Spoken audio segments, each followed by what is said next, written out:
Yaani kifupi kama kawa kama dawa. Hii nyumba iko safi. Na kwa ulivyo wewe na utulivu wako hii nyumba. Jamani. Tusikilizana kweli hapa. Hapa. Wow. Hapa sasa nadhani tutasikilizana. Kajua. Hapa sasa nadhani tutasikilizana.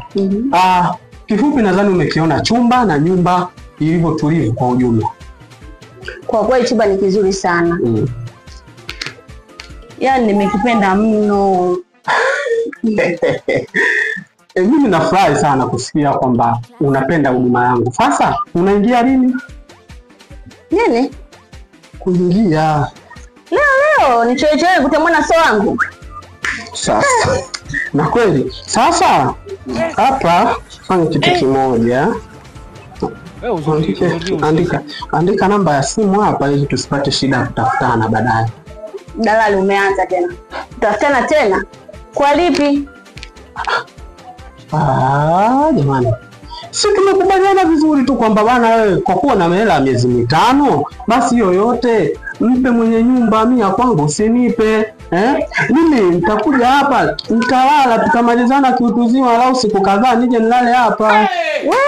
Koma. Na usirudie tena hayo maneno yako.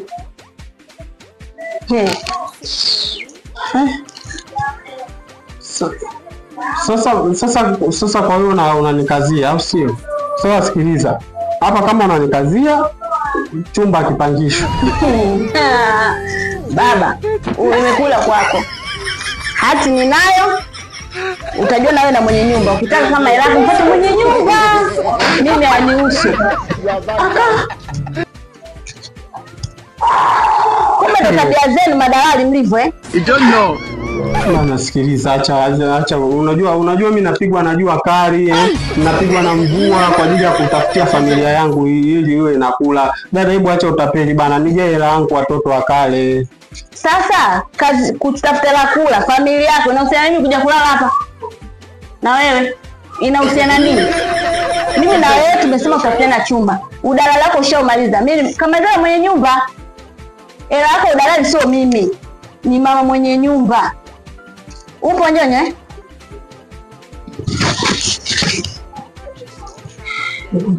Niangalie hivyo, shetani mkubwa wewe.